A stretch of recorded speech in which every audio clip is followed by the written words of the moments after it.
Welcome to the Shift podcast, where midlife, medicine, and mindset meet. We're breaking the silence around women's health and simplifying the path to feeling strong, clear, and better than ever. Hosted by me, Heidi Swapp, with insights from Dr. Vohn Watts and stories from real women, the Shift podcast is here to challenge the narrative, empower you with information, and create a new vision for your next chapter.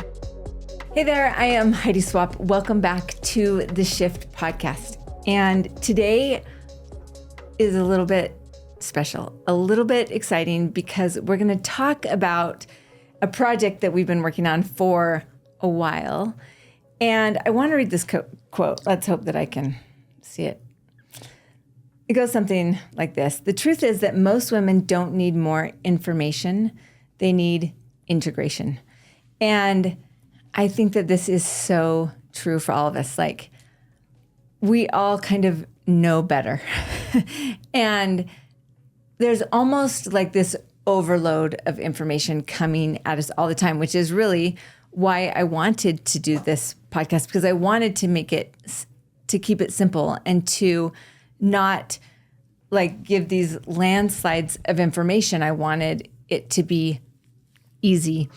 And I think that whenever anybody starts talking about health, starts talking about weight loss or any of those things, it kind of goes straight to like, okay, what's your workout plan? And I want to follow this workout plan. Or what is your nutrition? Give me your menu, and I'm just going to follow exactly what you do, and then I can look like the way that you do, or I can have the outcome that this person has because you exercise like them or you eat like them. And I think that that's always how I thought. I would get on Pinterest and I would be like, okay, I need a meal plan. And then I'd get a meal plan and I'd even shop for it and I'd have everything. But the problem was it didn't work for me. Or I would look up exercise plans and try to follow it, or try to follow something that somebody posted, and it didn't really work for me. And it would then be frustrating, and then I would stop. And I think that what I learned, what Chelsea, and actually Chelsea is not with us today. Today I am here with Dr. Watts. And we're going to talk about the secret that I think the secret that is maybe too simple. It's maybe too easy, or maybe we want to make things more complicated. And you guys, I'm the queen of making everything more complicated. That is my special gift. If we take something, I can make it way harder, way bigger, way more overwhelming. I am so good at that. And I think that initially, I really thought it was about an exercise plan and a nutrition plan. And Chelsea was telling me that it wasn't, and I wasn't believing her. And it took me so long. Like, I'm the slowest learner ever. So here's my invitation is, as we take this next little while and we share with you like the thing that nobody talks about, the thing that is the most important access to feeling your best and being your healthiest and accessing the best version of yourself, is what we're about to talk about. And we're going to talk about integration of these items in a very action-oriented way. But I'm going to maybe let Dr. Vohn tell you what the secret is, the secret sauce that doesn't cost money. People can't really monetize this, right? And so it becomes the bottom of the list of what people really talk about, but the most important thing. So let's see if you can read my mind. I think. Yeah, this is so good. When I'm like, what is it that you're talking about? What is the secret to true health? The secret to true health. What I think the secret to true health is simplification. Is when you overcomplicate things, you make it oftentimes unachievable, or even if it is achievable, it becomes very difficult to consistently do it over and over and over again. 100%. And then it's just like, I always do it like this, because and this is one thing I pride myself in practice, was I tried to make any of my treatments very easy to follow, very easy to stay consistent with. And I always use like the weight loss example.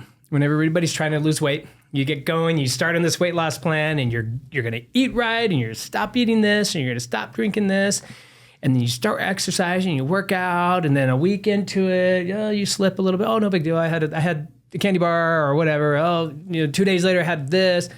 And then after 4 or 5 slips, you're just like, oh my gosh, like I'm failing. And then you just quit. And so for me, I always like in my clinic when I did weight loss, that was one of the things I'd say, you have to have a cheat day. And I'm not saying go gorge. I'm just saying that, okay, use it as a reward, right? Like, so that way when you do, let's say your cheat day is Friday, then you slip up on Wednesday.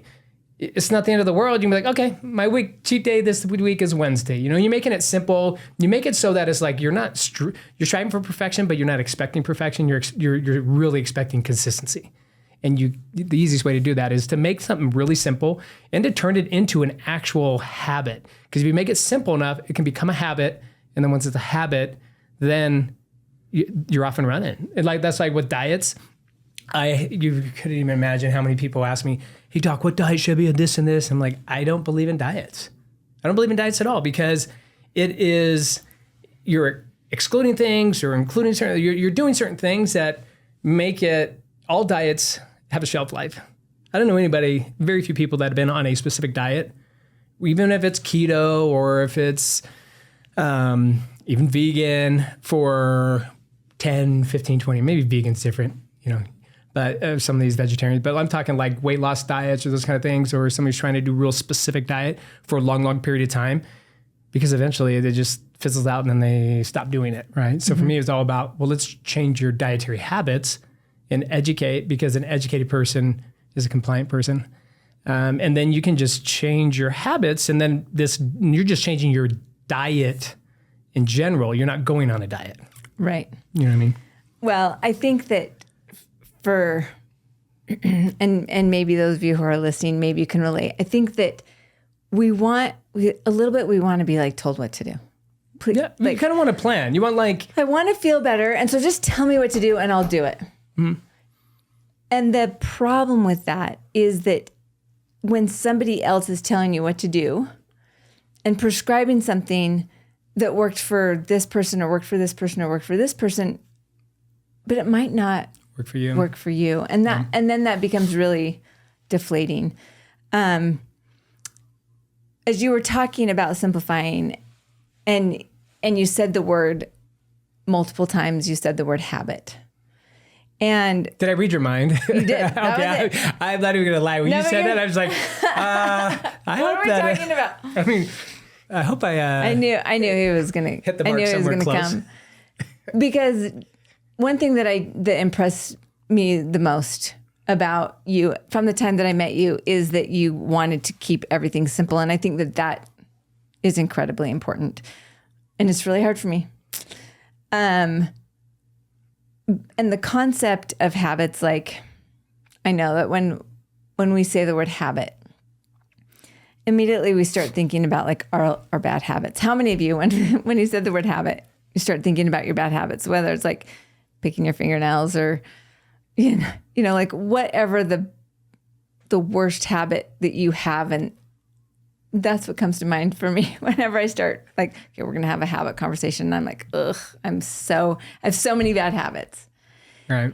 And initially, fundamentally what you said is when you create a habit, that becomes something that you can repeat. It's something that you can sustain.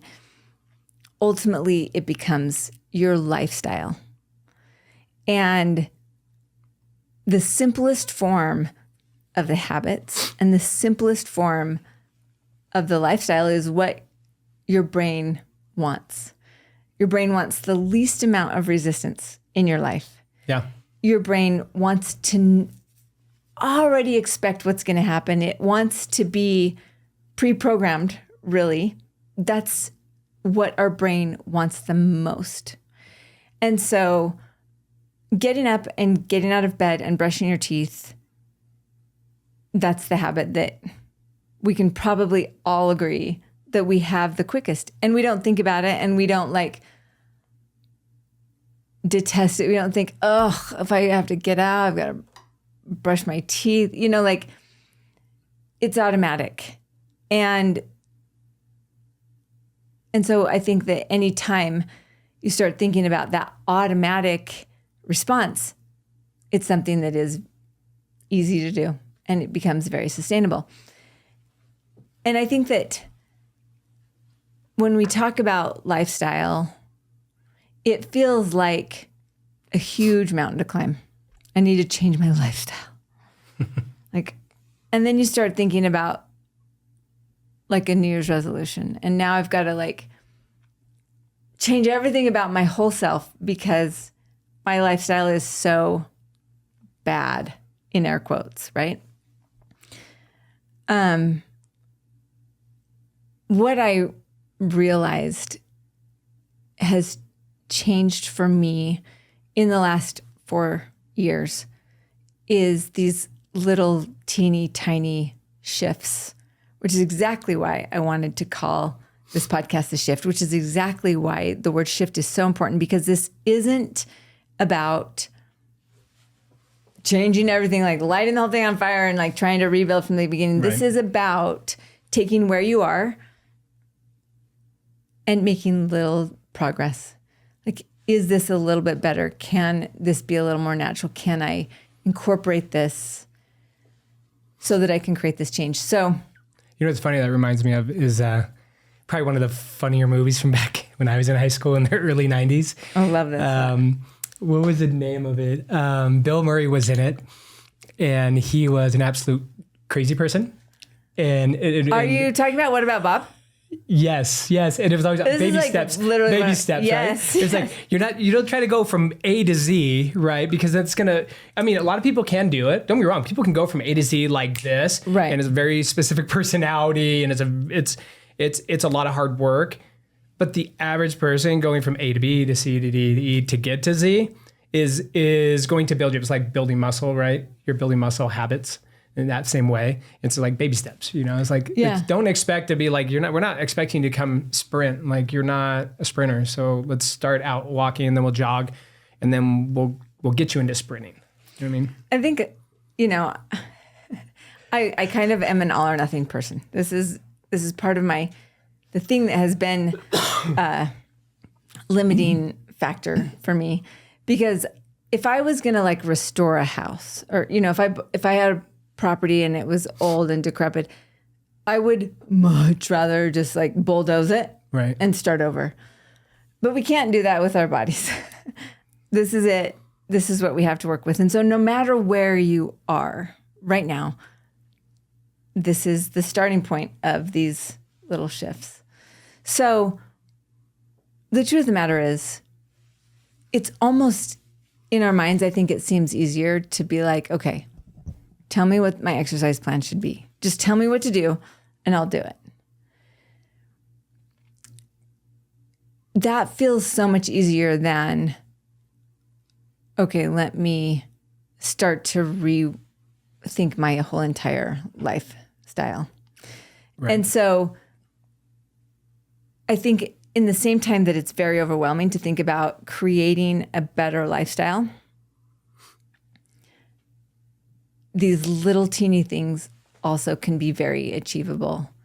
And so that's what I want to talk about today, is the reason that anything can be sustaining, anything can be achieving, we can start to overcome, rewire our brain, create actual lasting change in our body, will happen with lifestyle changes. Not necessarily exercise, not necessarily a nutrition plan, even though those things become a part of it. So what I've been working on the last few months is creating an app, a program that people could come into, and it starts out with this introduction 12-week plan. And in this 12-week plan, each week we introduce a new habit. And the habits are very, very much designed to build on each other, or habit stack. And they're also kind of designed to come into the plan in the way that they would throughout your day, so that you're starting the day with habits. And as you're doing those habits, you're going to add on to it as we go. And what's crazy, and as we talk about it, like, you'll understand more, having like these 12 habits that we're going to talk about are things that probably you're never going to be perfect at. In my lifetime, I'm never going to be perfect at these habits. But the improvement of these little habits, each one of these little habits, has improved my mind and my body and my mindset, my overall outlook, and has created space for change to happen in my body, my mind, and my mindset, like slowly but surely. But because it has been so slow and built little by little, it has stayed. It's not like when you say the word diet, I'm going on a diet, my mind goes to, right, it's almost like a sigh immediately. I'm going on a cruise in 3 months, and I want to look great. And so I need to drop this many pounds. And so I'm going to stop eating completely. Oh, gosh. And just starve myself. This is how I would think. And even if I was able to lose 15 pounds, like, that would be so impressive. It'd go right back on, because you go on the cruise and then you come home from that cruise even heavier than you ever started, like, right? And it's just like, oh my gosh, I'm in a worse place than I even started.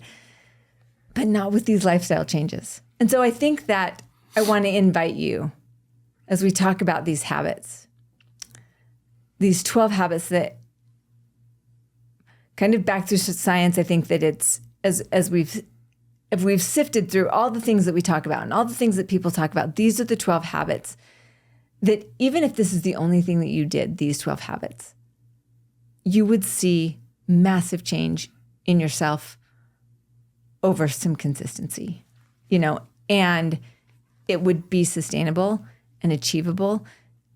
And it's crazy how these little shifts make you feel so much better. It really is. So we're just, when this podcast comes out, we're just kind of getting started with, I'm going to say air quotes, the program. And I'm really excited about it. I'm really proud of myself that I actually believe in these because that's a long time for me. Because if you believe in it, then anybody can believe in it. It's been a long time for me to actually believe that these habits mattered. Because, so I grew up in a very religious family, and we would talk a lot about, like, you got to do the little things, right? So that you could stay righteous. And the little things was to say your prayers and to read your scriptures. And those became like the Sunday school answer. So you go to church, and any question that anybody posed, you could say those. The answer was, read your scriptures. Say your prayers. It's like the answer for everything. Primary answer. And so I almost feel like talking about these habits and these really basic things in our lives almost start to feel like those little primary answers. And so that's actually how you know that it's pretty solid. Yeah.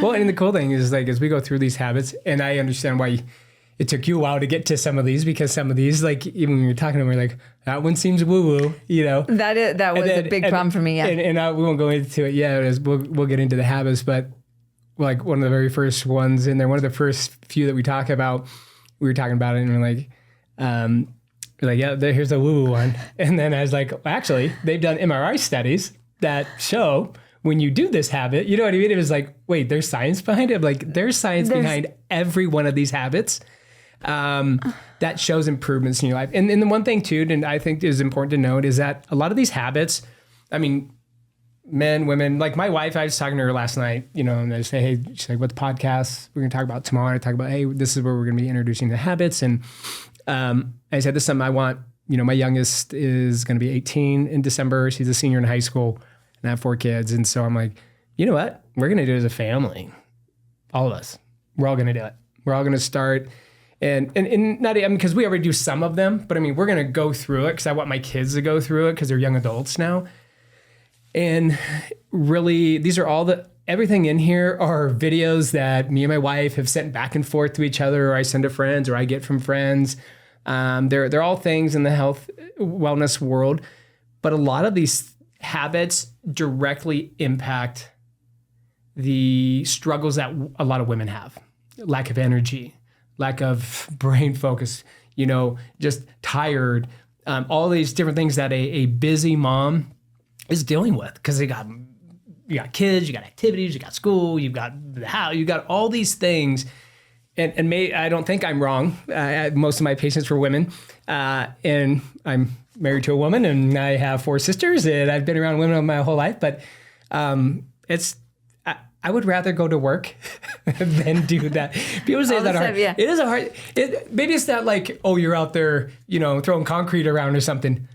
But like I can tell you, any day where I'm just totally engaged brain, I am fried by the end of the day. Right. Way more than even physical labor. And the amount of things that most women have to like manage and juggle and do all these things. I told my wife, I'm like, it's like you're the CEO of at home. Yeah. I come home, you just tell me what to do because I'm doing this at work. You're the CEO at home, and there's a lot of logistics involved in being a mom, being a wife, being having kids. Or even if you're just maybe if you don't even have kids and you're working and you have a job and a career, I mean, all these things come into play with fatigue and brain fog and all these things. So there's a number of these habits that directly impact, you know, hormone production, like directly impact a lot of these things that I would say the average woman experiences. And I think that the things that we're going to talk about are things that we just take for granted a little bit. Like as a woman, as a mom, with a job, with all the things that you're juggling, you already are on the very lowest. Which is even harder. Now that you have a career and you're a mom and you're like, I don't even know how you ladies do that. You just just sacrifice down. You just become the lowest on the totem pole.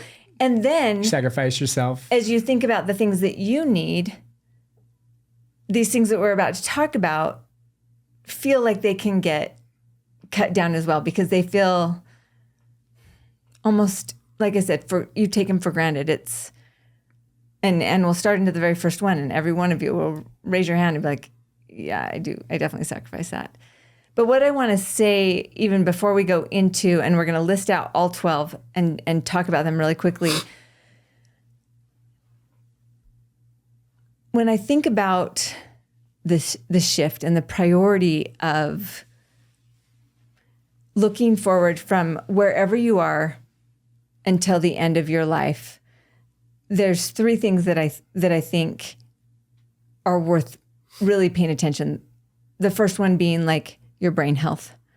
We got to have our brains functioning as optimally as we can. And I think that if you're a mom and you're in midlife, you're wondering where your brain is a lot. Like, and wherever you are in your cycle, you're noticing a difference, whether you're emotional.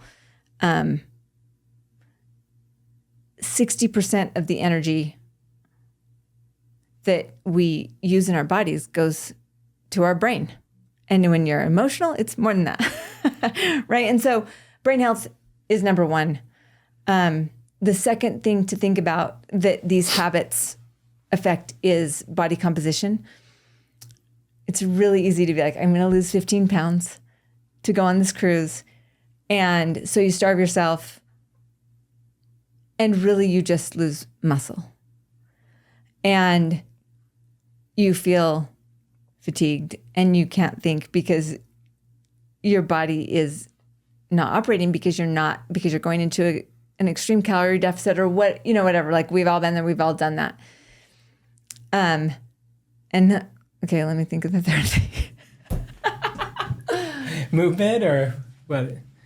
Like I know when I'm older, the few things I want to be able to make sure that my mind's still working, and I want to be able to be physically able to move around. You know what I mean? Like I want to be able to interact with my grandkids, and hopefully I'm old enough to have great grandkids. You know what I mean? Why can't I think of the third thing?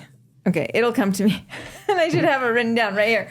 But it's so important to me that's why I can't remember. And if you're not watching the YouTube, you're not catching how red I am right now because I genuinely am like, what was it? It'll come to me and I'll be like, that's it. But, I think that our brain health and our body composition have to be a huge priority. And so I think the third one is our mindset. Like really having that vision of an optimized vision of what we want and keeping that optimistic, this is what I want from my life, and not just assuming the worst, and we'll kind of get into that. So each one of these habits is going to guide us back to kind of those main staples of fortifying the brain health, fortifying your body composition, fortifying your mindset. And really it's in the shift of these lifestyles that is going to carry us into actual change in our body and our mind, which is really what we want. So let's get into what the 12 habits are. So as we talk about these 12 habits in the Shift program, we'll be introducing them one each week. And they'll like I said, they'll be building on each other. But we kind of want to talk about, just highlight each one of these habits, why we chose them. Yeah. And let's start out with the very first one, which is, honestly, if you make this change, this could be maybe the most important change. Very impactful. And I'll tell you, the very first habit that we're going to talk about is sleep. And when I tell you that I honestly believed this for years and years, especially running my own business and having kids, I genuinely believed that being able to live on only 4 hours of sleep was a superpower. I wore it like a badge of honor. I bragged about it. I honestly thought it was my secret weapon. And now I'm realizing how detrimental that was. So would you just maybe talk about sleep? Yeah, I always talk about like the cell phone. You plug your cell phone in at night, and if you were to unplug it early, or you say you woke up, you only slept 4 hours or whatever, you unplugged your cell phone, you're not going to get a full charge. Uh-huh. Same with your body. If you're not getting adequate sleep, you're not getting a full charge of your body. So when we sleep, that's when our body does most of the healing or recovering. So if you're working out hard or whatnot, a lot of your recovery happens during sleep. Injury, you're dealing with, it affects your cardiovascular health. It affects your insulin and glucose levels. There's so many. I think there's I could list off 10 or 12 things that it affects, but it affects, memory, cognition. You can go on and on of how many things that sleep affects. And the big one as well, immune system. It actually, I think, downregulates your natural killer cells, which are the things your immune system releases to go attack. So it really affects so many different systems in the body. And I think about it, how many entrepreneurs are that very same way? Yeah. I would venture to say more entrepreneurs are that way than aren't. I look back, especially when I was growing my practice and stuff, and I think I lived off 5 hours sleep. Well, because honestly, you're just trying to make things happen, and you're also trying to be present in your family's life and your kids' life, and with all the activities, and 4 or 5 hours of sleep for years and years, and you realize, oh my gosh, this is not good. Well, I think if we think about as any human, we all have 24 hours in our day, right? And so when we start to think where can I shave off so that I can squeeze more out of myself?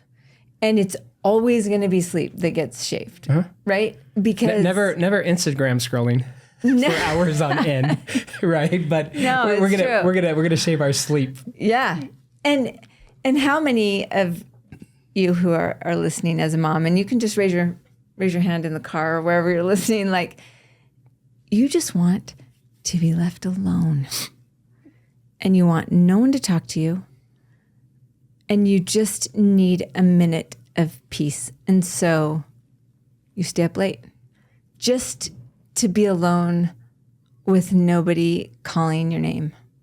I think I have stayed up late just thinking that was going to recharge my battery. And there's something to that for sure. Yeah. But think about it the other way though, right? Instead of going to bed late, what if you're going to bed early and you're just waking up earlier? Because everybody's still sleeping. So you still get that peace, right? Right. But it's a very different level. I couldn't do this because I told myself I'm a night owl. I'm not a morning person, right? And I would be like, so you programmed I'm so jealous. You programmed yourself that way. Believed it, for sure, that I could not.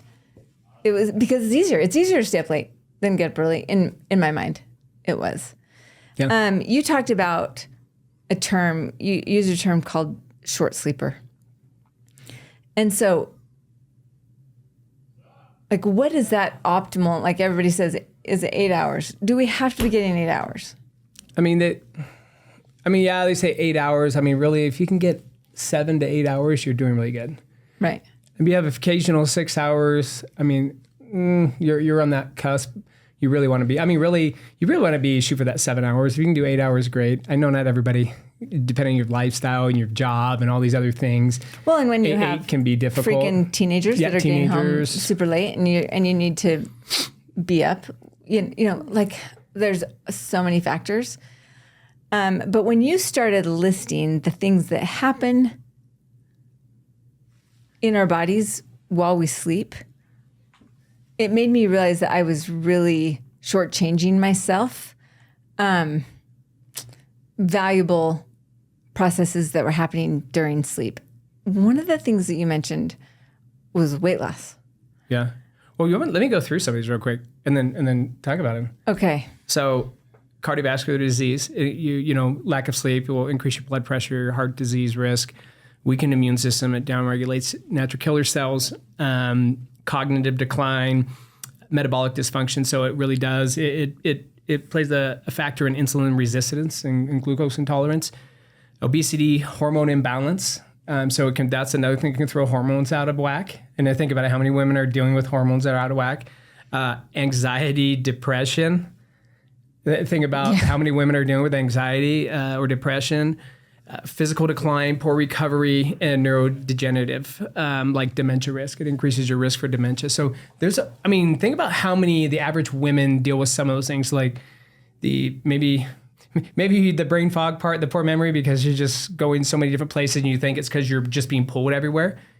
Maybe it's because of a lack of sleep. You're freaking tired. Your hormone imbalances, maybe some of it is, or part of it is lack of sleep.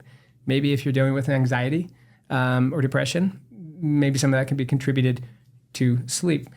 And then they're all interconnected, because then you start talking about hormones and how those can affect anxiety and stress. Right. But if sleep is affecting hormones, which can also affect anxiety and stress, now you have two things that are affecting your anxiety. Right. Not to mention all the endocrine disruptors. You can go on and on. So such a basic thing of just good, proper sleep, you have to think of it as sleeping is you plugging in your phone. You want a full charge tomorrow, then you have to plug the phone in long enough to get the full charge. Right. And so really try to hit that 7 to 8 hour mark and you get that full charge and you will feel different. And you will feel different too if you go to bed at like 10 or 11 o'clock and then wake up early, as opposed to going at 2 o'clock in the morning and then waking up 7 or 8 hours later. There is a difference with circadian rhythm and when your body naturally goes to sleep. So when the sun goes down, the cones in the back of our eyes, it recognize light to dark. And then your eyes are what actually stimulate melatonin to release, because they know, it's getting dark. Right. Now I'm going to be tired. Right. You'll be tired. And so the light and the dark, and I've seen that with a number of people as well with, when I was in the military, I worked with some guys that I knew that were on submarines, and they'd be sometimes down underwater for 3 months at a time. Crazy, right? So you don't know what time of day it is. There's no such thing as sun or dark, and it really screws up their sleep cycle. They come back, and all these guys had really screwed up sleep cycles, and they're getting up at 2 o'clock in the morning to go run because they're so screwed up. And a lot of that actually, I saw a number of guys. One guy, unfortunately, great guy.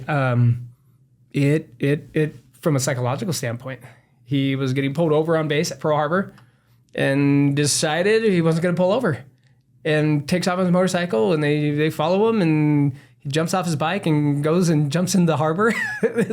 And they just waited until he came back in. And I mean, it's like completely illogical thing to do that he would have never done. But his thinking patterns and everything, that being in that harsh environment of really poor sleep, like affected him to the point where it changed his mental health. And so it is very important. It's recharging your phone. You would never plug your phone in for just 20 minutes at night and then unplug it. Well, we've all tried that. You know, you're going to get the full charge. So do that for yourself as well. It's an easy thing to do.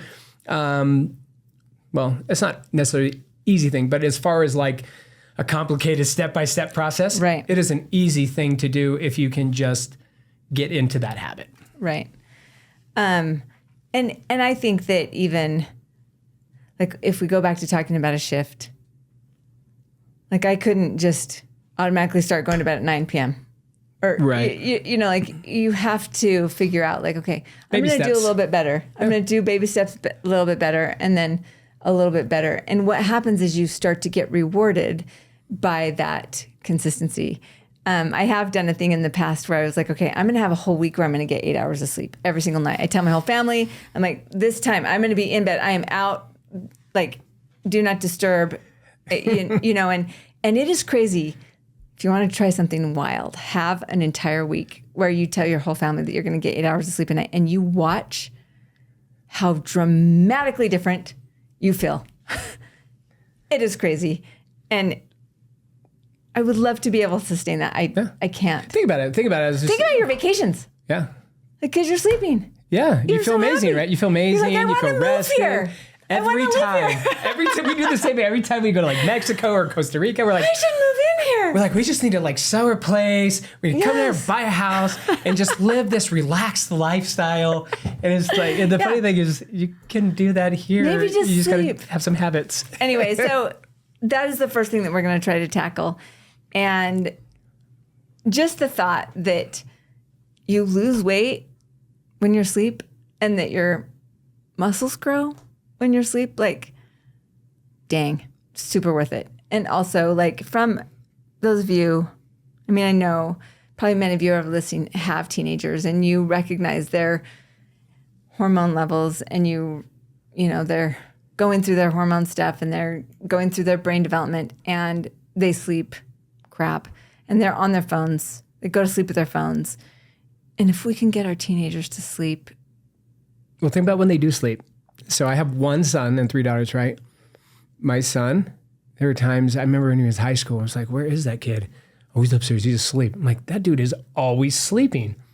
He was like, oh, and guess what was happening during that time frame when he was always sleeping? He grew 6 inches. Right. You know what I mean? And I look back, and that's when he was always sleeping. As he'd come over from school, and he was like asleep right after football practice, and then he'd eat dinner, and then go back to sleep again. And it was like, man, this dude is sleeping like crazy. Well, my son Connor got injured in April, ACL tear, and he could still do some lifting, and as he got better, and over the summer, I let the kid sleep as much as he wanted, which it goes against everything I was raised to do, because, you know, you wake him up. I mean, I was letting him sleep till noon. And he, like, since school got out, he's gained like 12 pounds of muscle. And for an 18-year-old kid to gain 10, like... Trust me, I'm doing it with my son. And I getting realized that muscle on is hard. There's so many benefits of teenagers sleeping. It's not, those benefits are not relegated to old people or, you know, to young people. Like, sleep is essential for everyone. So that is why we put it at the very top of the list where we're going to start. Well, and you know what, just coming back with that is, like I said, I'm going to utilize these steps with my kids, my young adult kids, Because I look back and I talk to them about a lot of these different things that as we go through the steps, in other podcasts, because I don't know how many we're going to get through today. It might be a step of podcast. But the thing is my parents and my friends' parents, nobody talked to us the way I talk to my kids. Right. Like, there was a very different, it's like doctor, patient, yes, parent, kid. Yes. Right. And they just didn't give us the life hacks. Like, hey, do this, And so I'm trying to, even with my own kids, hey, you need to start doing this.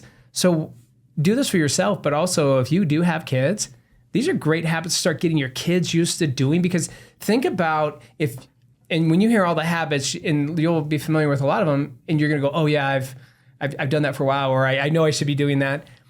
But imagine if you have been doing it for the last 20 years, your whole adult life. If you've been doing it, where would you be?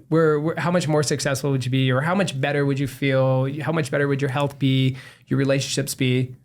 So for me, I'm really pushing hard with my young adult kids. But I'm done parenting them. I'm now in mentoring them stage. Yeah. And so I want this here, perfect example to I wish I was told these kind of things or knew these kind of things back in my early 20s. Because how much quicker could I got to where I am now, had I had, a starting place, right, much further ahead. And if we can talk to them about why, rather than just do this. Yeah, you give them the why. It helps. The why is always, when people understand the why, and I learned this even in practice, and maybe it's more for myself because I've always been anti-authority. So I was that kid. I was do this. I'm no, my parent, I'm not going to do anything you say. Or even my parents why? It's I need to know the why. And so with patients, I realize when patients understand the why, you don't just come in and say, oh, okay, what's going on? Well, I have this. Okay, we'll take this. If they understand the why behind it, what's going on and why they need this, compliance goes through the roof. Yeah. When they don't understand the why, it's a Russian roulette, whether or not, gamble, whether or not they're going to be compliant. Some are, some aren't. And the majority aren't. And that is the key point of why even doing this podcast, why even listen to this podcast, because when you know the why, it changes your integration for sure. Yeah. Okay, let's talk about the second half. This is one of the woo-woo ones that he was talking about that I was okay, this can't be real. But the second one is affirmation and visualization. We've talked about visualization a little bit, and that's something that has had to sink in because I thought it was kind of woo-woo and weird. And affirmations, whenever you say affirmation to me, if you're in the same age group of me, I think of Saturday Night Live, which was Stuart Smalley. I'm good enough. I'm smart enough. And darn it. Doggone it. People like me. that and we always used to joke and we'd say that. So cringy, right? But actually. But it is amazing because the brain does not know the difference between the words you say. So it doesn't know if you're being facetious. The words that you are saying about yourself or to yourself, it's going to believe. And if you're talking hate on yourself, which who doesn't? I am the biggest hate talker on myself ever. But doggone it, people like me. This is a real thing. We talked about visualization. Where do you see yourself as an 80-year-old person? Do you see yourself strong? And can you tune that visualization so tight that it becomes who you expect to be? Our brain, like I said, our brain doesn't want to have a bunch of choices. It wants to be told. It's very literal, right? And so if we can start our day with solid affirmations, this is who I am now. This is what I do now. This is the person that I want to be now.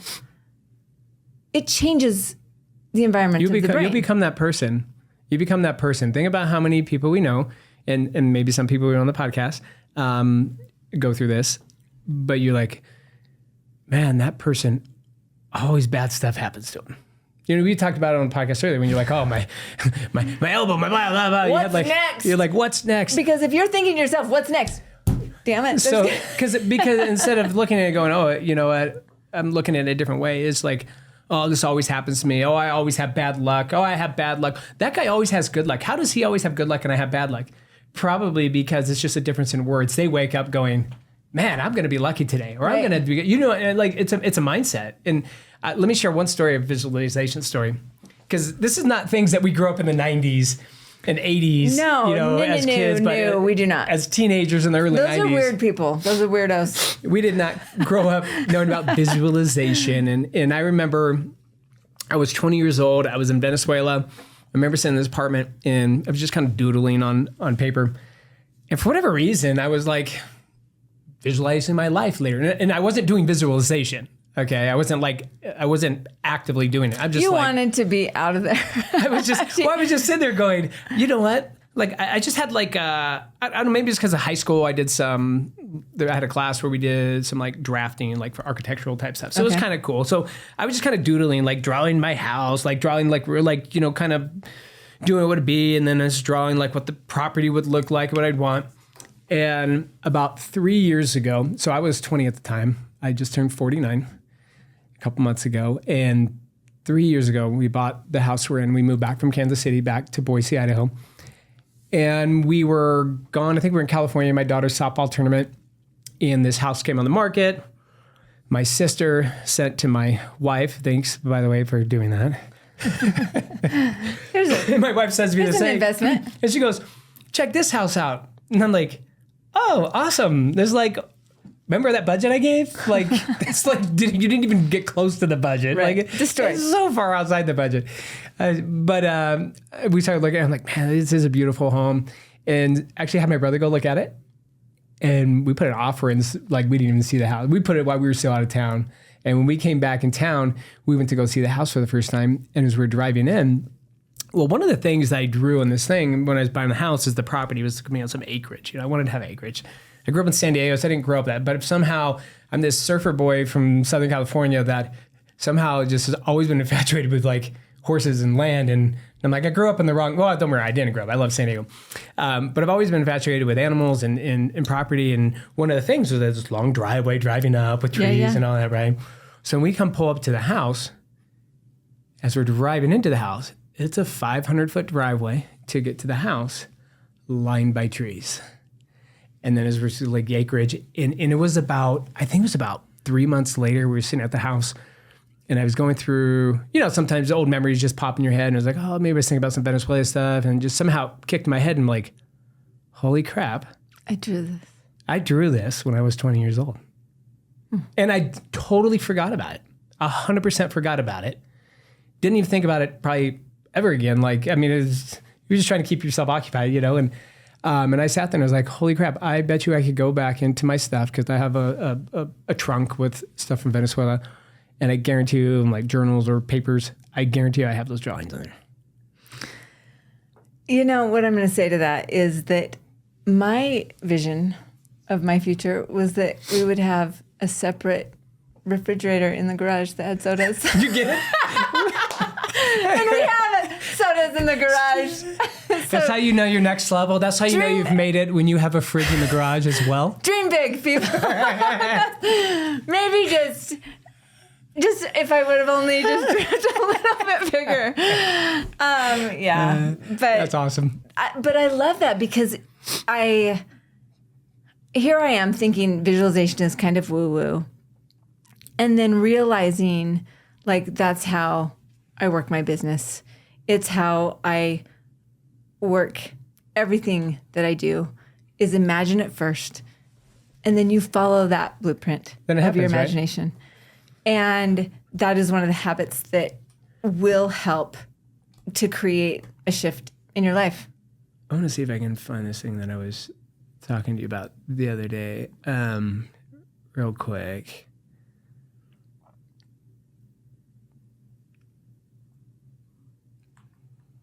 Maybe. But I also look at it this way. Like that wasn't a deliberate visualization, right? I was visualizing, but I wasn't like being, I wasn't like doing it like deliberately, like I'm visualizing. But I look at that one example. It must have been part though. But I think it's embedded in my brain. Like my brain knew that I'm going to get that at some point, right? Like it is filed away. So I look at that and go, when I did that visualization when I was 20 about something as cool as that, what would my adult life be if I was being methodical about my visualizations from my early 20s about everything I wanted in life? I mean, I have become such a believer in it. And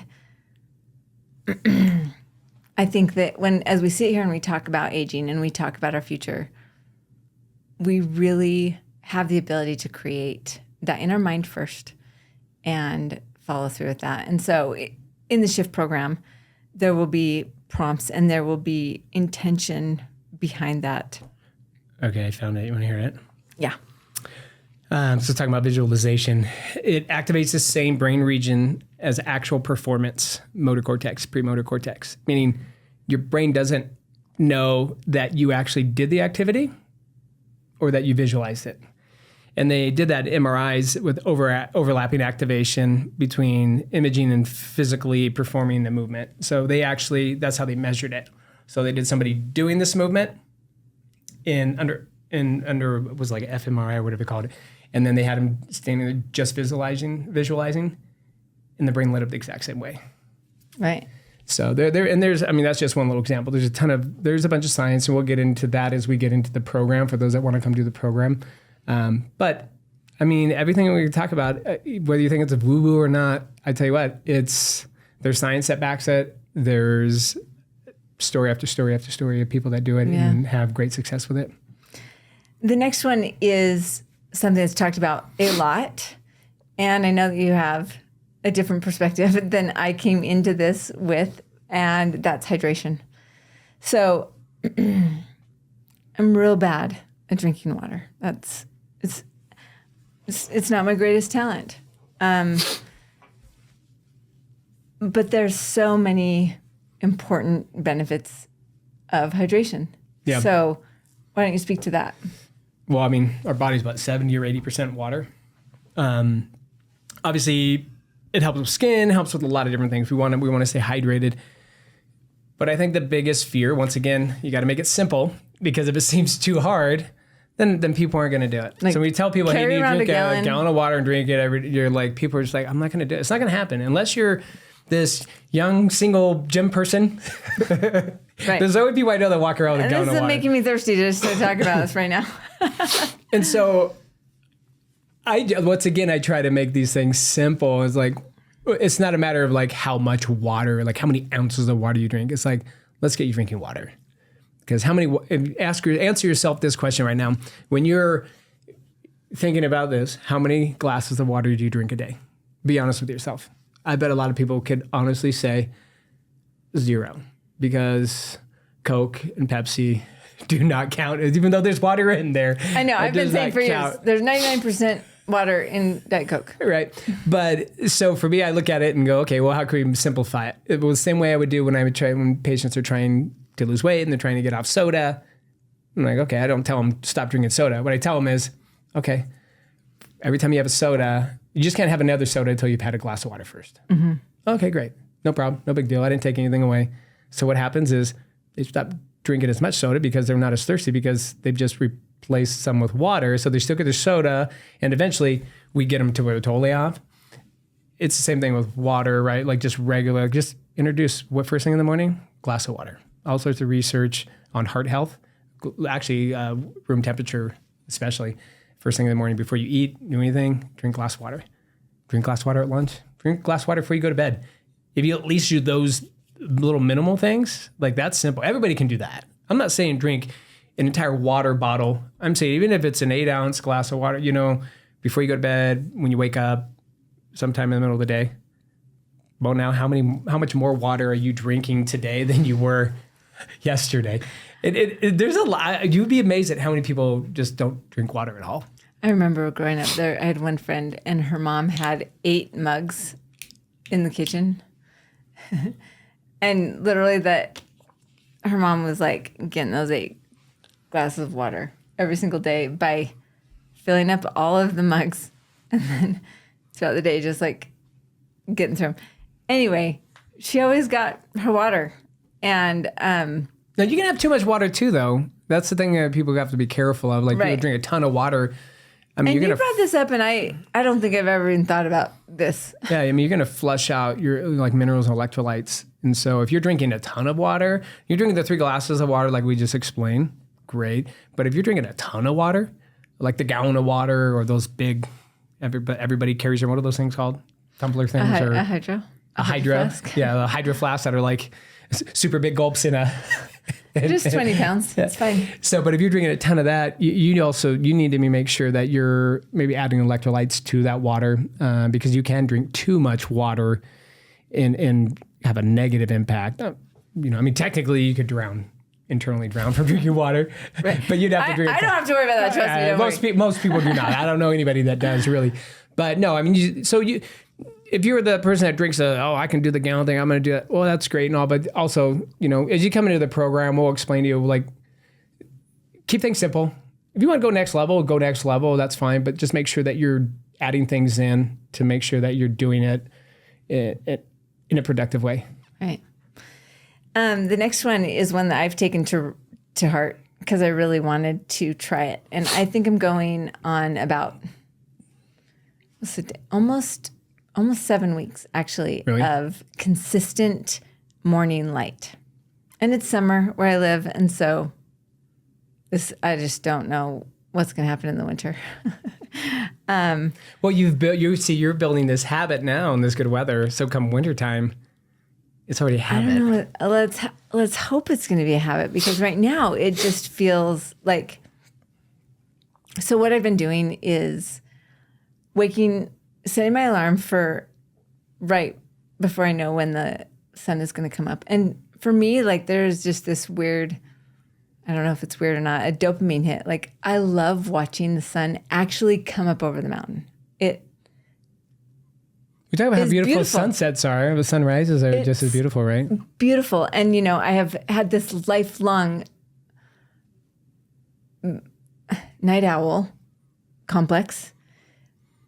I could probably count the number of sunrises I've seen, and they were all because I had to go get a flight, whatever. Right. And so we talked a little bit about circadian rhythm that I'm trying to work on. But this concept of morning light, of getting the light into your eyes when the sun is on that far horizon and the light rays come in at a certain angle or, whatever, but you're getting actual sunlight into your eyes. And I kind of go out and incorporate a couple of the things that we're going to talk about stretching in a minute. So I incorporate meditation and stretching in that morning light experience. So it kind of becomes like a little habit stack. And I look forward to it so much that getting out of bed has become so easy for me because I'm so excited to go out and have that stretch and have that moment.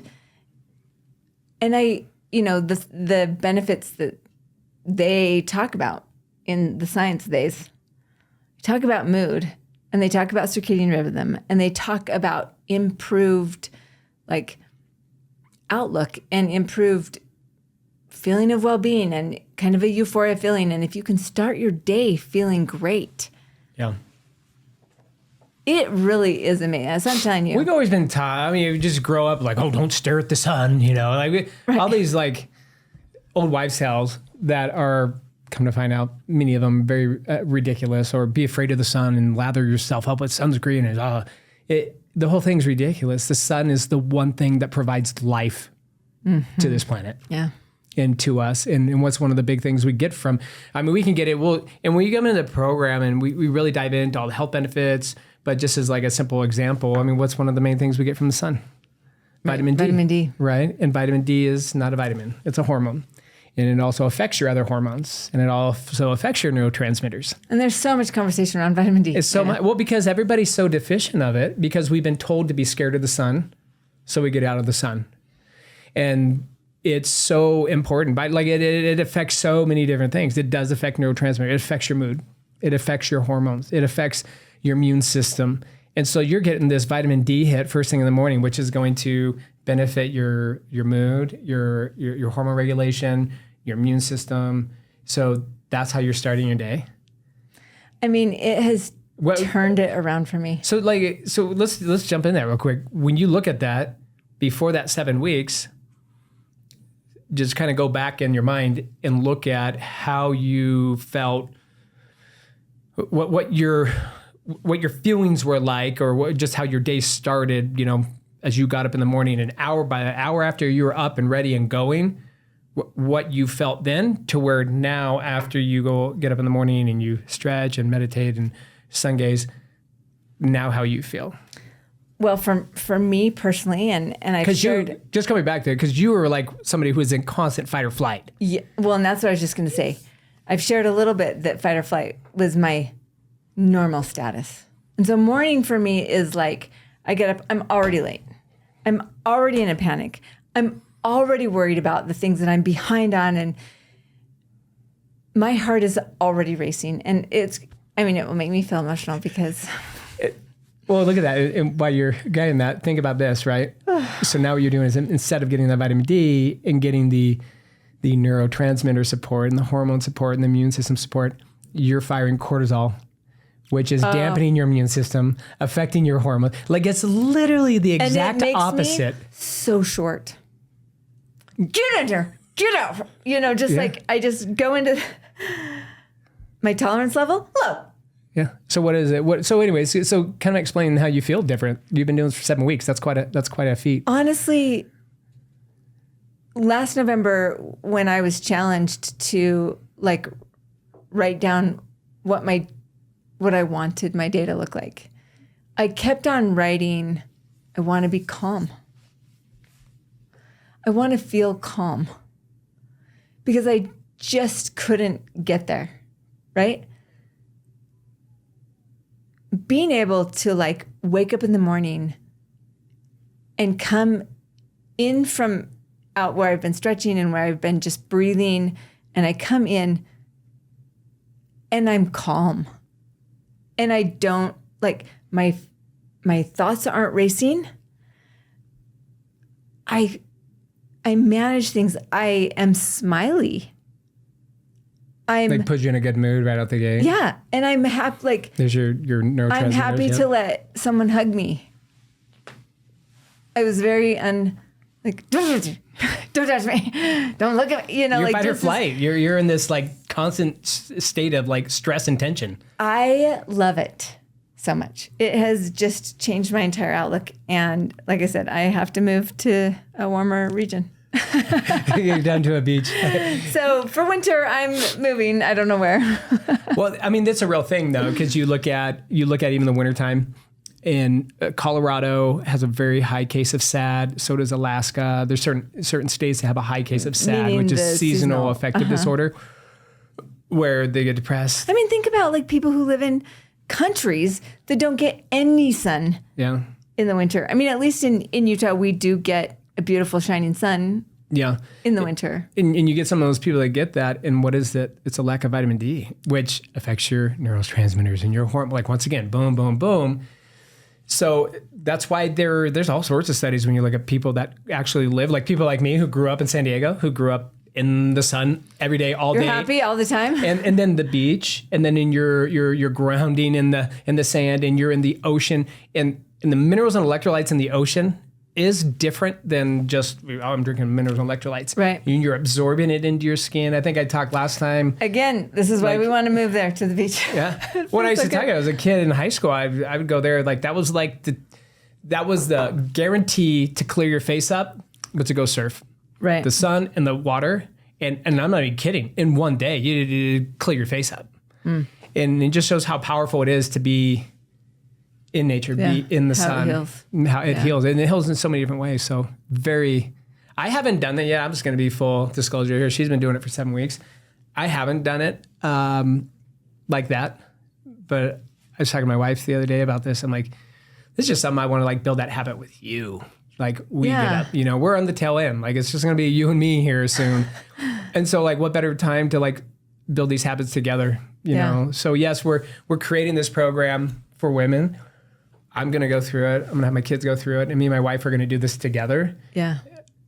Accountability partner there, but also, we're at that stage of life where I want to build these habits with her because how much better is our life together is so exactly helpful.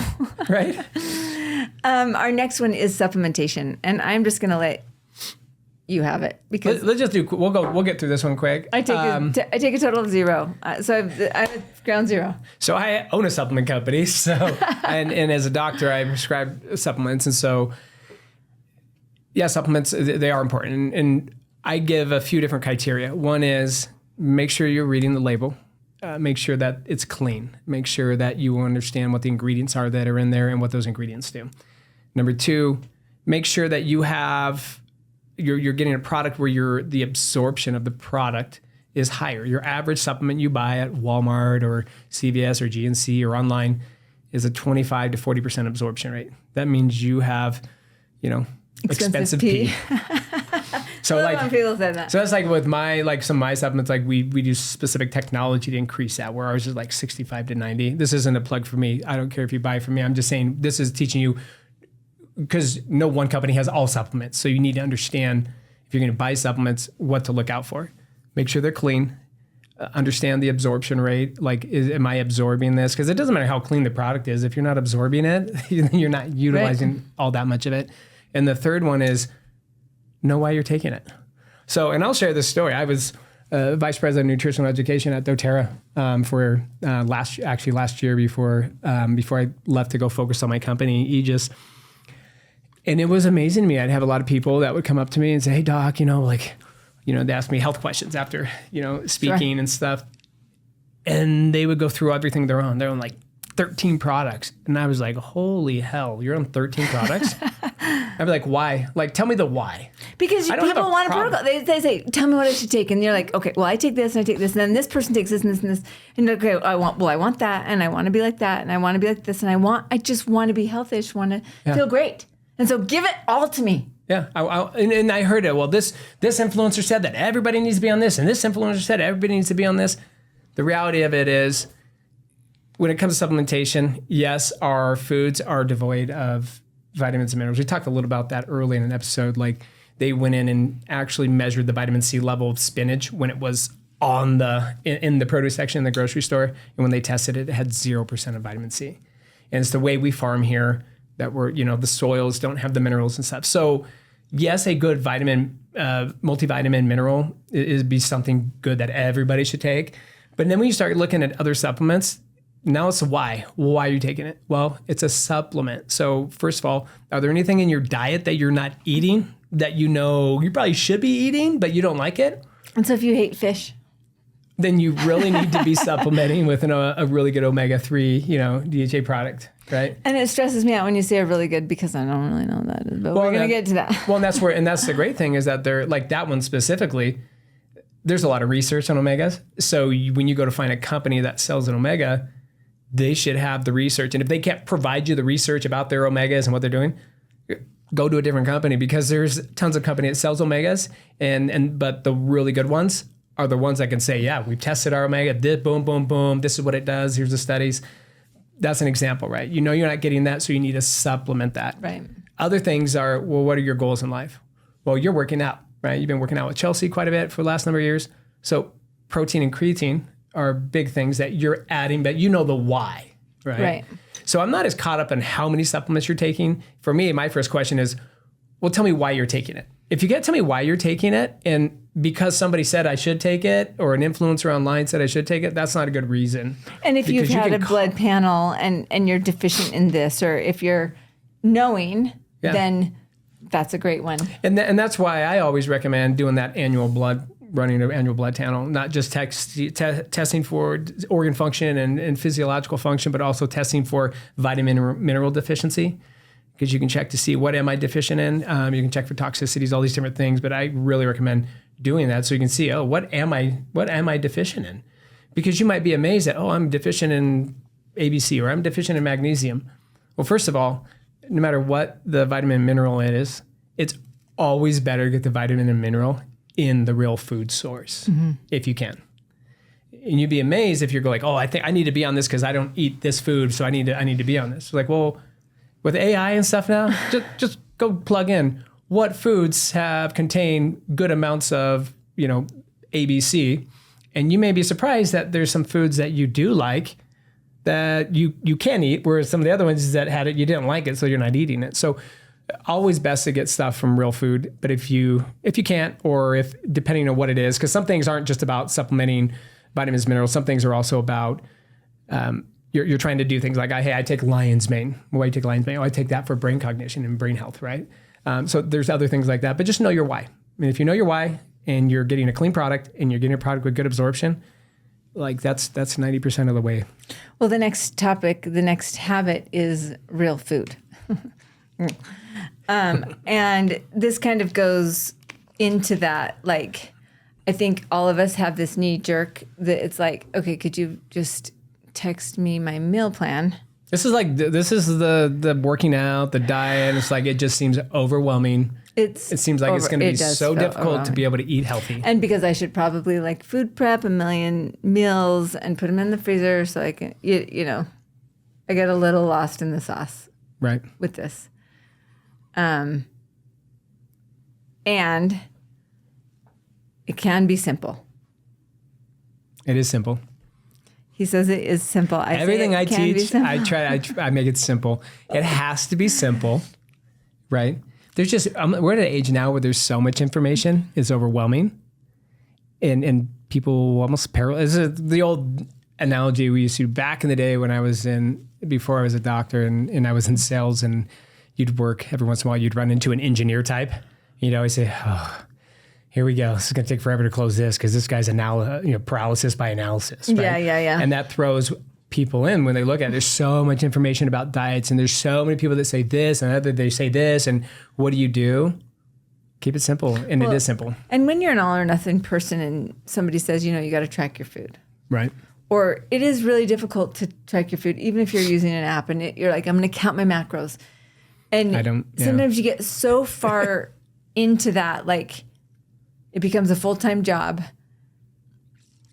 And I think right now, as we enter this shift, we just want to make simple decisions so that it's not an overwhelm.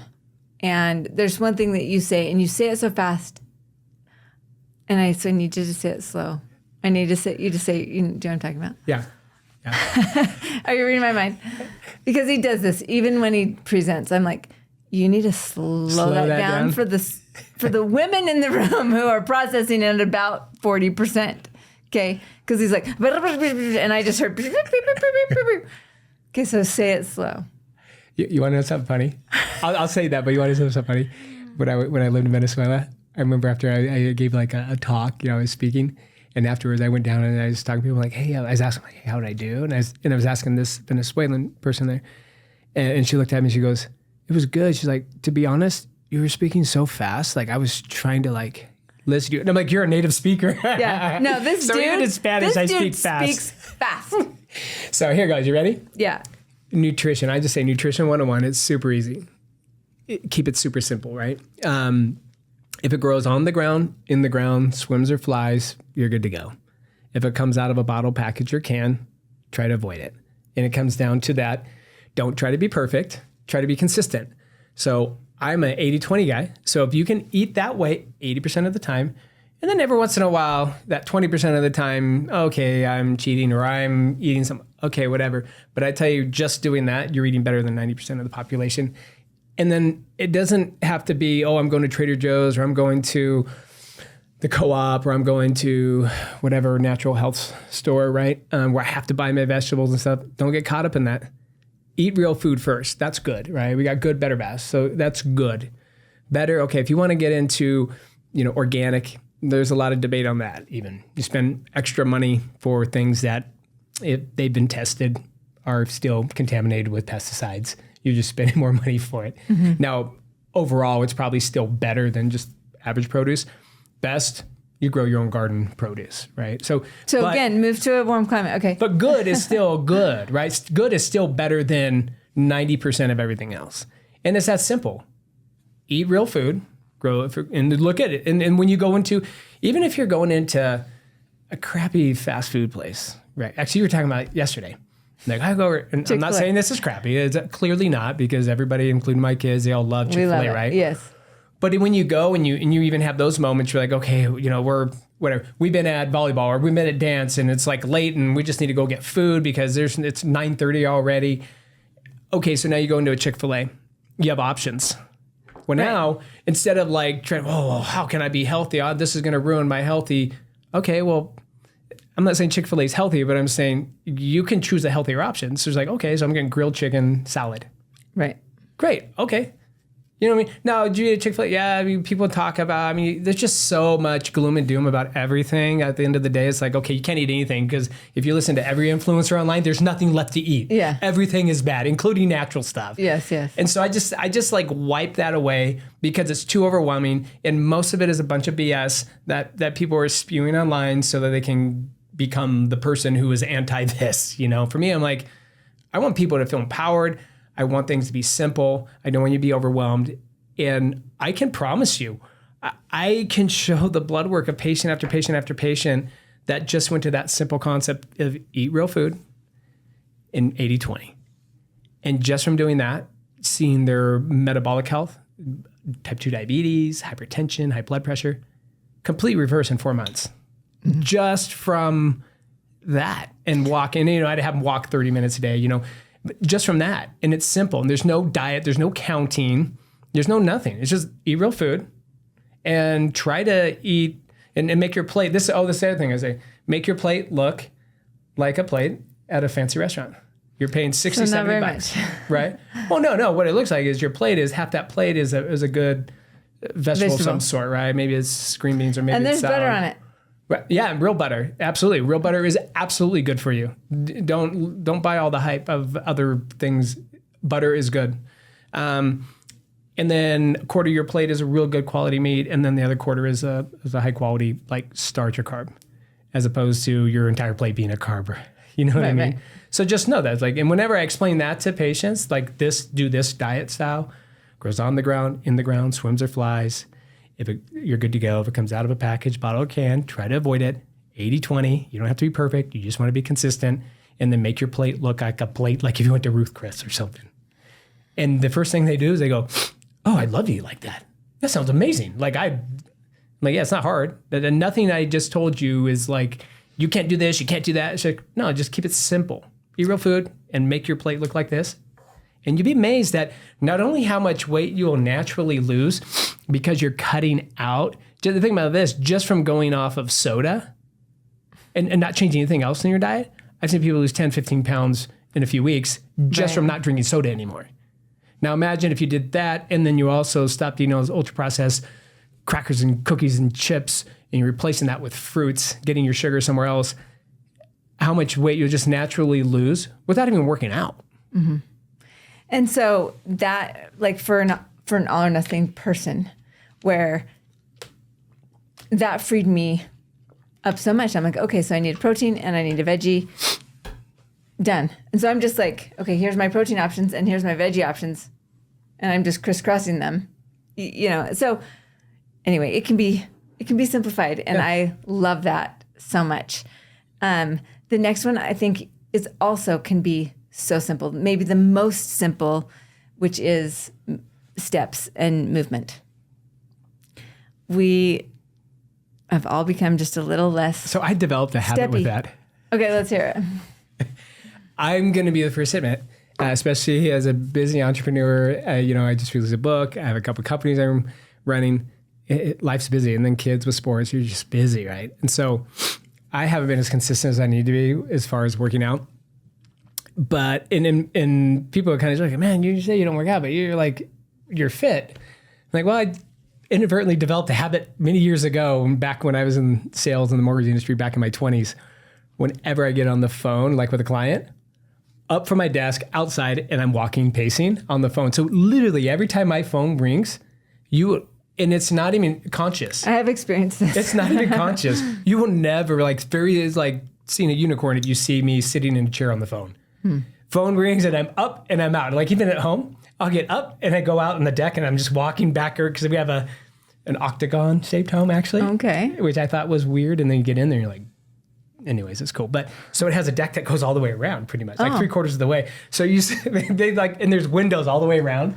So everybody's just sitting there watching. Do you have a dog that's just like, what? Watching dad like just walk back and forth. They're all sitting in there, you know, the big windows, and they just see me just walking back on the deck.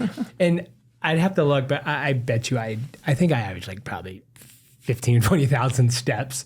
That is a lot of talking on the phone. I'm on the phone, you know, a lot with just what I do. And so definitely well over 10. I probably average 10 to 15,000 daily. And I know that Chelsea wound up getting one of those walking pads. Here's the thing, you can't scrapbook and stamp while you're walking. Like the walking pad thing does not work for me. But in my marriage, my husband chronically gets the best parking spots everywhere we go. I'm the same way. I manifest them, by the way. I do not understand it because I have a little bit of a parking lot phobia. Like I never get a good parking spot, and I've always like driven the big giant mom car, and so it's like hard to trying to get into the spot. So I have anxiety about it. He always gets the best parking spots. And when we started this, like getting steps, and it was almost a competition between us, and I always get more. So he started parking the furthest spot away, like from any place. And like, so he's parking like in the very last corner when we go to Costco, like the very furthest spot, because he is getting his steps, and it has changed his whole thought process. He's creating a habit. Right. And it's simple. Awesome. And it's not anything like, oh, I'm setting aside time to go walk. Like me, I'm not setting aside time to go walk. I just know that based on my job and how often I'm on the phone, I walk. I don't think about it. Actually for me, it feels awkward. I feel uncomfortable if I'm not walking on the phone. And so, but it probably didn't feel that way before. It probably also is your ADHD. Like you think better when you're moving. Probably. Too. But so find a way to create a habit doing that. Like he did that with the car. I mean, think about how often people sit there and drive around the parking lot for like 5 minutes trying to find a closer spot. Well, and I think walking is free. You can do it every single where. You don't have to worry about like there's a lot of this weighted vest. I've got to have this tracker. I've got to have these shoes. I've got to go 10,000 steps. Like we don't have to worry about it. We just have to start and create that shift. And you're amazed at how good it feels, especially if you can get outside. Yeah. You know? And then in the wintertime, like I'm sure they do it here. If you go to Boise, we only have one mall up there in Boise Town Square. Which when I moved from California there, it was so funny because it was the mall, parking lot, and then a fence. A fence, and then a pasture of cows. Like right next. So I'm coming from California. I'm like, what the heck kind of redneck place is this? Right. But you go in the morning in there or any day of the week, especially in the winter, and you have walkers, small walkers. They're up there and they're walking because like in the wintertime, you know, it's easy. Freezing. It's freezing, but also they create the habit of they meet a friend of theirs. Yeah. And so they've created that habit. That's their time that they get to spend time together. So find a way to make it to where it's not something you're thinking about doing. You're just doing it because you've made it. You've woven it into your lifestyle. Right, and it becomes a shift, a natural shift. The next one is stretch, and that's one. I think that flexibility really goes on decline. There's 2 things you can do. I tell this to all my, and obviously I'm a functional medicine doctor, but I'm a chiropractor as well, and that's where I started. And then as I moved more into functional medicine, but I tell every one of my patients, especially my aging patients, if there's 2 things I can get you to do more than anything else, in order for you to stay healthy and mobile, it's walk daily and stretch. If that's all you did, now if there's other things you can do that even better, right? This is good, better, best, right? If you do that, you'd be amazed at how well you feel and how much you move as you age. You get in your 60s, your 70s, your 80s.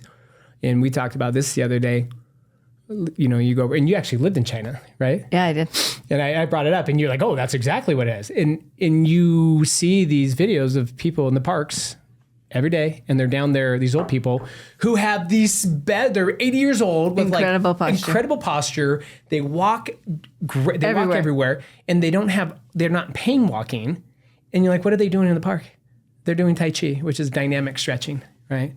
It's like, and look how much healthier they are. And I'd always tell people it affects you physically. So if you're here, if you want to figure this out, dude, this is a great example. Hunch your shoulders over and lean over and take a deep breath in. And try to breathe, right. Okay. Now put your shoulders back and take that deep breath. Well, that's how those 80-year-old, 70, 80, 90-year-old people feel that are walking around all hunched over. It's affecting organ function internally. And so it's not just about pain, it's also affecting things physiologically. So stretching, walking, and whatever you're stretching, if your stretching is dynamic stretching or it's yoga or it's Tai Chi, those are all forms of stretching. It doesn't have to be a class. It doesn't have to be a regimen. It doesn't have to be in a certain order. It's really like whatever hurts, stretch it. Well, I like how you do it because you stack the habit. So it's not like you're building these 12 habits and it's like, oh, how am I going to have much time in the day to do all these habits? And you're like, well, when I sun gaze, I also use that time because it's calm and peaceful to meditate and to stretch. Yep. So you put 3 habits in a 15, 20 minute, block all at one time. And I think that's brilliant because now, once again, you're making it so that it's not a task or some part of your day. You're weaving it into your lifestyle to where that's just to you, that's one task, although you're doing 3 at one time. Right. Right. And I think that just being able to get up and down off the ground, like stretching is a huge part of that. So that's a really important habit. The next one, so we just have a couple more, and we'll kind of move through them quick. The next one is fun. Do something each day that is fun for you, something that you actually enjoy. And, this is interesting because I think when we're busy, we have a lot of shoulds and have-tos. And again, those are the things that we shave off. That's when you come in and get burnout. Big time. Yeah. I had to switch, and this is kind of funny. I listen to a lot of podcasts, and I would listen to a lot of true crime stuff. Of course. Why is it comforting? Don't know. I don't know, but I would come home every day for lunch years ago, and it was like, why is my wife and toddler daughters all watching NCIS? There's like always these Law and Order SUV, like these really scary. Right.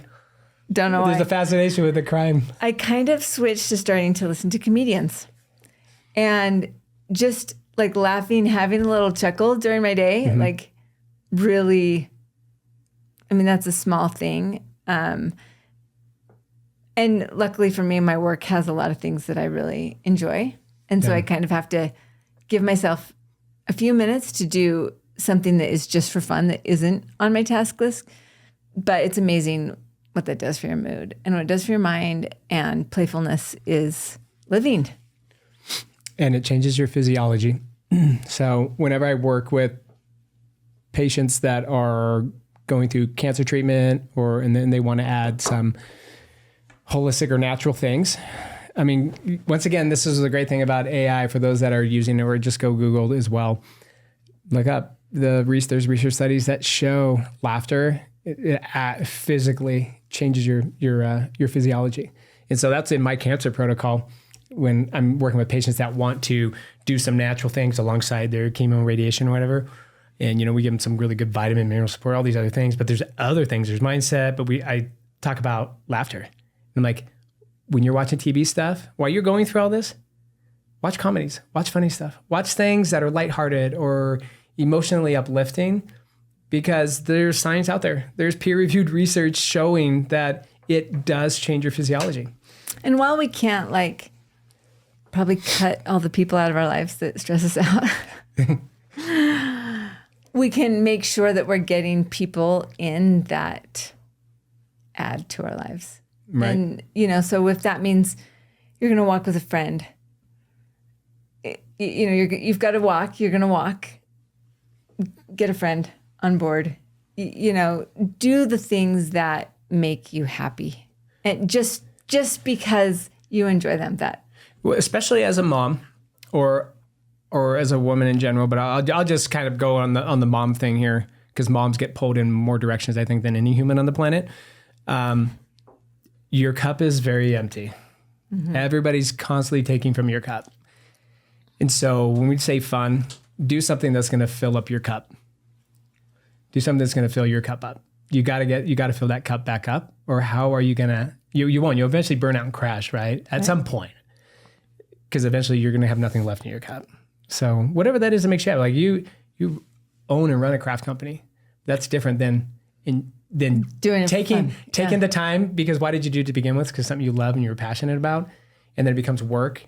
So now it's, okay, I need to not forget why I started this. I started this because I loved and enjoyed doing it. Right. Okay, there's 3 more, and I'm just gonna mention them because we're gonna dive deep into this. If you come into when this program launches and you come into, or it'll be launched by the time these come out, I mean, you're going to get all of the information in here. Yeah, we're trying to touch on it, but we're going to deep dive into all of these things and show how easy it is to weave these into your life. So the last 3, meditation and breath work, those are 2 things that I also really discounted and have really helped me. I'm really intrigued by it. I'm intrigued by the change that has happened. The next one is journaling, which is something that I've done my whole life. And it's interesting. I know a lot of the science, and like physically putting a pen to paper physiologically has so many things in your brain that fires, but recognizing gratitude in that process. And the last one, which kind of goes along with in this journaling thing, is like acknowledging your wins. My habit used to be to go to bed thinking about all the things that I didn't do and where I failed. And just having that shift to thinking and acknowledging the things that did go well changes the outlook, changes the mindset, changes the outcome. Absolutely. I mean, you're always going to fail. You're always going to fail more than you're going to win. Whether you're an athlete, whether you're just a regular person on the street, you're always going to fail more than you're going to win. So focusing on the wins, I mean, that's the big focus for the day. You know, what did I do? And what a great way to, it's all about mindset. You know, it really is. Yeah. And then the last thing I was going to say is, you look at like manifestation, you look at gratitude, and people think, well, that's woo-woo. And I'm like, well, okay. For everybody on here who said that's woo-woo, how many of you pray? What are you doing? You're giving thanks, you're giving gratitude, and then you're asking for the things you need. You're manifesting. So you're doing it already if you pray. And so understanding that, think about how you can just weave gratitude in affirmations more methodically and more deliberate when you have that prayer or that meditation or whatever it is that you do as a human. But yeah. And carry it with you. Yeah. So yeah, I love that. So, where we started when we start out here talking about these things that may seem simple, that may seem like we take them a little bit for granted. Maybe they feel like, oh, well, I do that anyway. These are things that scientifically are proven to help you improve your mindset, your brain health, your body composition. And if we can focus on these things and acknowledge that it's not going to be overnight, we're not going to turn into masters of any one of these or all 12 of these at the same time, that it's the little shifts that will create this lifestyle of strength, of optimism, of hope, of calm, of health, like incredible, of health. And so that's what we're excited about. There's going to be links and information on our social media, in the information in the show notes, all those things. And so you can check it out there if you want to. Like where we started out here was that there's so much information and not as much integration. And if you're finding that you just don't know where to start, or that you want a little bit of guidance, or that you need the why so that you're, what was the word that, so that you stick with it? Yeah, compliant. Compliance. Yeah. Or even you need another person a community. Yes. Community, which is the big one we're trying to build with this is community, because not everybody's married, or not everybody has a spouse, or maybe some people don't want to do it with their spouse. They want to do this with their friend, or they want to be a part of a community. And that's kind of what we're growing as well, as a community. Yeah, because we don't have anybody together. You have somebody here. Yeah. Everything is better together. And we do things better when we're peer pressured. We know that too. So anyway, thank you for being here. I know that was a lot, but it really is the secret sauce. It really is the secret to a lifetime of success. And we're so excited to get started. And we will be back next time. We are going to talk about Dr. Watts' book.